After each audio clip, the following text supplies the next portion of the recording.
Ay nako, paano naman kaya kung makapagtrabaho nito yung ating mga followers na police applicants? Eto, panay pagpapapicture sa atin, feeling artista mode na naman tuloy ako. Ay, nako, hindi tuloy ako makapag-vlog ng mais, pero sige lang. Minsan lang naman nila ako makita, at ayan, kita natin na mo, talagang masayang masaya sila. Nagpapapicture, nagpapabideo dahil fans na fans ko daw sila. Ayan, ito pa isa, oh. Ayan, oh. Ayan, sunod-sunod na po yan. At yan po ay yung quota, oh, hindi pala quota. Ano ba yan?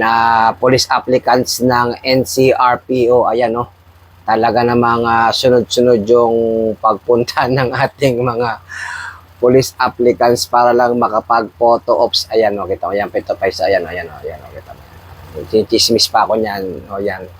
O, yan, ito pa isa, oh. Talagang nag-aantay pa yung iba para lang makapagpa-picture sa atin. Sana i-Gcash yun na lang. Pero kawawa naman sila, talaga ang layo pa ng pinanggalingan ng lugar para makapunta lang sa NCRPO.